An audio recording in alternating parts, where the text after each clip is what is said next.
Lighting, it's dark, but I felt like I wanted to make this small video to let people know something kind of crucial. And this is really mainly for content creators on the YouTube platform and to let you know why we have it so rough.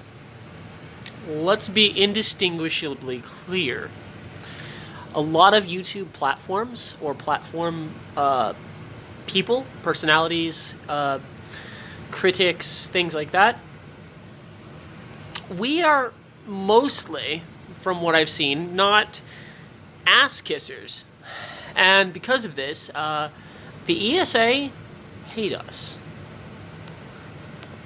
It has been a long time thought that the ESA, or not the ESA, but that YouTube as a platform is dying because of stern and strict regulatory practices that further hamper and stifle freedom of expression, the ability to critique, but yet somehow YouTube still is the most open platform we have left.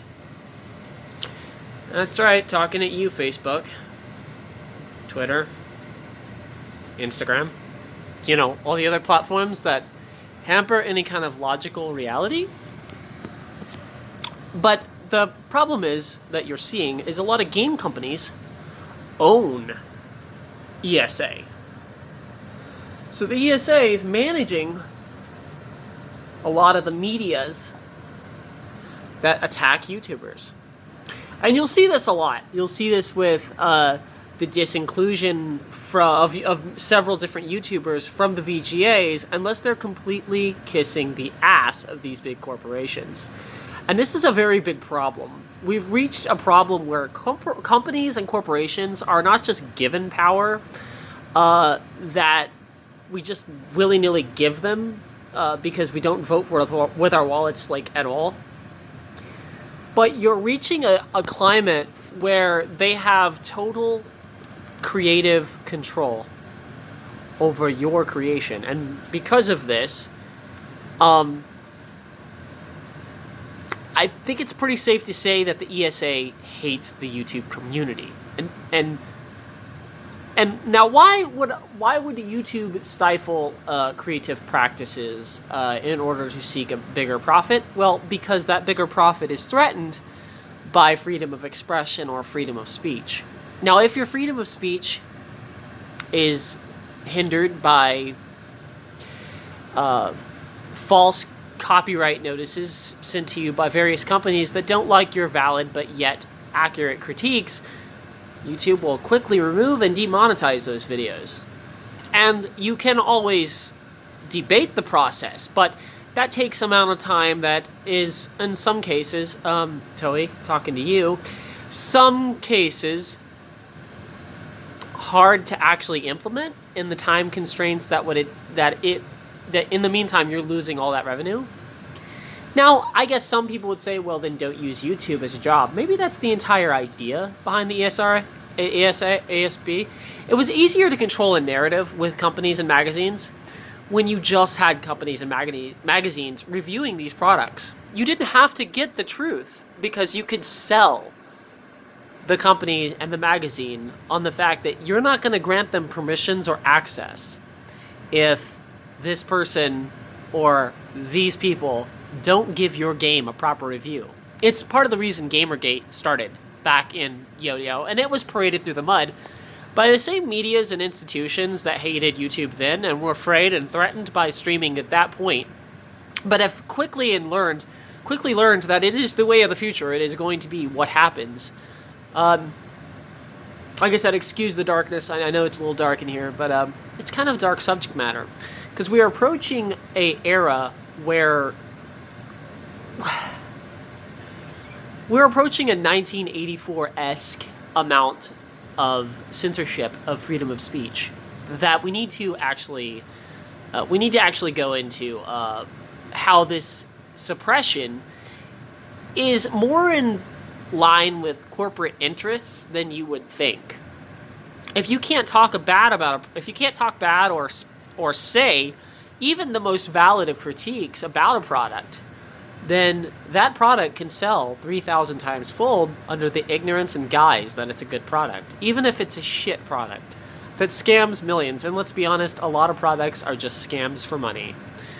You're selling a product, but honestly, a lot of times these products, they have no valid use that couldn't be in any way done. Like, they're not must-haves, but a lot of them are marketed as such. Samsung, we're looking at you. Don't shame people into buying your product because you're the next big thing. Saw your TV ad. Not cool.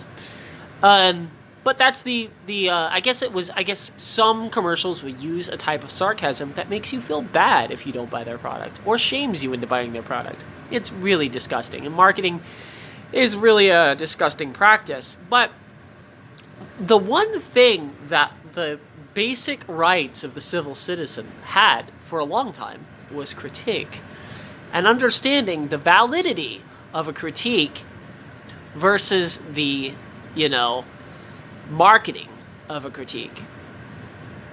And little by little, companies would get bigger and bigger and bigger, and the ones that grew big products or grew better products would thrive and succeed. The free market would be amazingly transformed by all these good products, because the good products would grow and the bad products would just kind of fall off to the wayside. The sad reality is now, you don't need to have a good product in order to sell, because you can put billions into destroying any valid critiques that product could carry. Rockstar Games was able to ship millions of definitive editions despite very many valid criticisms before it came out that it wasn't going to be as good as you people think it was going to be. I was one of those critics. I was sold on Cyberpunk. I'm not gonna lie, I was totally bamboozled, just like everyone else was. That's a Cyberpunk marionette. I bought a Cyberpunk jacket. I bought the figurine. I went hog wild with Cyberpunk. I was wrong to do so. I was wrong. It was not as good as everyone wanted it to be. It just wasn't. And I think we're seeing this come to a head now. We're seeing a lot more companies that are this is becoming the norm, because they're arrogant. They're prideful. They think they can get away with basically murdering your wallet, quite literally, and you receiving little to nothing for it. Now, how does this go into the original and initial topic of the ESA hating YouTubers? Well, because of the creative freedoms that YouTube has actually given critics, it's often threatened. YouTube as a company, I have no doubt in my mind, is often threatened by advertising agencies that if they don't take this person down or this person down for their valid critiques or criticisms, that they will lose advertising revenue. But YouTube doesn't understand or fails to realize the true influence and power that it possesses in this kind of parlay. When a marketing campaign has a lot of money and you want that money, most business economics would say be subservient, but don't degrade your product. So, do you think Dr. Pepper would change their entire recipe just because a couple billboard companies wouldn't let them buy ad space? No. It's called integrity, okay? Dr. Pepper's not going to change they're not going to spend millions and millions of dollars doing that. But marketing would lose millions and millions of dollars without YouTube. It's just a clear fact that marketing, as much money as it can put into YouTube, it stands to lose if YouTube were to say no. YouTube is the most prominent streaming service. Most of the content creators that use YouTube know that YouTube is a very prominent streaming service. All other streaming services that came after because of YouTube's success. Yet YouTube just denies the fact that they have this much power over the streaming market, thinking that Twitch or some other platform can come along. So what do? They have to stifle creation. But in doing so, they slowly implement their own demise. And here's what I mean. YouTube wasn't ever built to be the next cable TV. It slowly became a better form of entertainment for absolutely free for millions and millions of viewers. But it never was marketed to be the next TV. However, you'll have some opinions stifled, while other opinions by big-named marketing and big-named and well-respected companies, or I wouldn't say well-respected news outlets, but well-respected companies in television, get a free pass on those same critiques. Why? Because they know, YouTube knows, that those same people who came to their platform to create a channel, those same people who lobbied against them, well, they're making a compromise. But YouTube doesn't need to. The fact that CBS came to you, the fact that NBC comes to you, they're coming to your table. They're eating your food. You make the rules of your house, not them.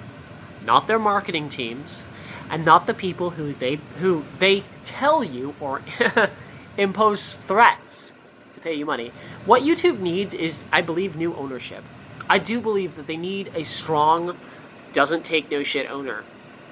Someone who's not going to stifle freedom of speech or stifle valid critique just because of ad revenue. We've seen 2 adpocalypses so far. I believe this Toei is the start of another one. The guy who got basically his entire channel destroyed by Toei, yeah, I'm pretty sure this is going to lead to another ad apocalypse. And I called it here first. This is, let's check out the date real quick. I need my glasses. I'm an old fogey. Sue me. Sue me for being old. Anyway, but basically what we're going to see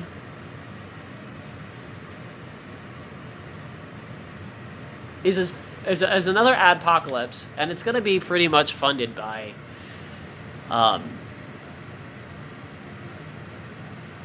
it's going to be fueled by criticisms. We're starting to see companies like FDev create echo chambers of blind loyalty. We're starting to see companies like Rockstar complain that users had high expectations when really they just figured they would get a decent product. And in actuality, Rockstar butchered that product. You're seeing companies fall to the wayside, and they don't like it because they're not putting in as much work as they wanted to, and because the work that they thought they were going to put in, they couldn't, or vice versa. One way or another, either it's laziness or it's ineptness. But when it comes down to it, a faulty product is being sold. So what is the ESA going to do? The ESA is most likely going to start stifling and destroying games news outlets within the YouTube community space. This Toei is an example. It's a beta test for more that's to come. And I think we need to get ahead of it. I think we need to understand that this is what's coming, and YouTube is gone. As a platform, YouTube has bent the knee so much. It's in a pit of despair. And because it's bent the knee to the extent that it has nowhere else to go but bending the knee more and more and more to corporate greed. And as it does, and the ESR and the ESB, or not ESRB, but they make the ESRB rating system, by the way, the ESA. As it does, the ESA was going to have a lot more power when it comes to gaming critique. And you don't want companies critiquing the games that they make, because you will never have an honest opinion. I think the government should step in, and they should step in quickly and before it's too late. Look at Facebook. Look at Twitter. Look at the stifling of freedom of speech there. We are damn near in the 1984 future that George Orwell pretty much fucking predicted. But hey, what do I know? I've seen people actively be racist towards me, and then when I called them Caucasian in response, as they were actively and openly, might I add, admitting to racism. If I said Caucasian in response, I got banned, and yet they lived. I've only been blocked 9 times on Facebook because I will not assemble into leftist or right culture. You know, I won't become a hard Republican and help create the divides that Facebook wants to create. I won't become a hard left and help create the divides that Facebook wants to create. So I've been blocked 12 times in a row now for being a centrist. Because that's what it comes down to. When it comes down to it is our country is clamoring for divides. They're clamoring for soulless, mindless following. And I don't understand why. I don't understand what it's going to get us besides tyranny. But it is exactly where we're going to be headed. No matter what side you're on, no matter what side of the aisle you're on, you're looking for a tyrannical government.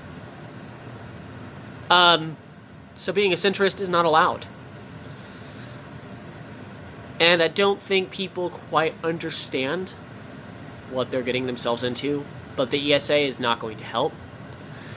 Especially when the gaming industry has about 3 years left if it keeps the same practices that it has. That's just simple math. Gaming practices that have been existing, selling faulty broken promises, selling its community, not selling its community, but yeah, selling its communities downstream, shitting on them quite literally in comment sections, giving them small, acute bullying tactics. You've got devs for FDev actually coming at me passively and aggressively, laughing whenever something gets brought up that they don't like, but yet valid, might I add, valid. You've got Rockstar blaming users and modders when modders did a better job. And here, let's talk about Rockstar for a second too. They spent about, I'm guessing they spent at least $1 million sending NDAs and sending not NDAs, cease and desists to several modders in the community, right, in the modding community. And I'm willing to bet that they spent a lot of money on attorneys to do that. And then when it all went to shit, as we all knew it would, or at least if you were smart and not giving a corporation that has been known for 10 years of using one game to sponge for money, greed, corporate greed, pretty much. If you weren't giving the benefit of doubt to them, you probably knew what was going to happen. I knew what was going to happen. A few people in the community knew. But they spent a lot of money attacking modders. And who came in to try to fix the problems first? And who did it most accurately? And who had implemented the fixes far before these definitive editions were even released? Modders. But Rockstar spent a considerable amount of money attacking these same people, these fans, these people who loved the franchise so much that they were there to produce the longevity of that franchise, no matter the amount of oldness. If you look into like games archives, like some of the games archives websites, they've got archivers out there that love these products more than the companies that created them, and I think that's sad. But it makes sense because there's things that we grew up with that we feel sentimental to, that we love, that in some cases helped us fucking live through the bullshit that was vicious child nature. Honestly, I'm gonna say that children are a lot more vicious than adults in a heartbeat. And we need to get a handle on it. We need to get a handle on the fact that all critique is being sold upriver by echo chambers, by the creation of echo chambers, that all validity of owning things is being sold upriver. The Orwellian future is approaching, and people are going to say, hey, yeah, you're fucking, it's not funny, but yeah. They're going to say that I'm a conspiracy theorist or that I'm a loony bin or whatever. Look around you. Look at Ready Player One. Why was Ready Player One created? Why was that universe implemented to begin with? It wasn't because life was grand. Look at the metaverse. Look at how it came to be and look at why it had to happen. Look at why Mark Zuckerberg had to create something to distract you from the fact that their entire platform was toxic and pushed toxicity to the edge and brink of civilization. Anyway, this has been just a small rant about the ESA and how we're all pretty much going to be fucking destroyed by them if we don't fucking start standing up to them. It's also a rant about understanding that your critiques are valid, regardless of who tells you they are negative. If you have a valid critique, don't be afraid to say it. This is Anexia 2013 Productions, signing out. Peace. See you in the 1984, bruh.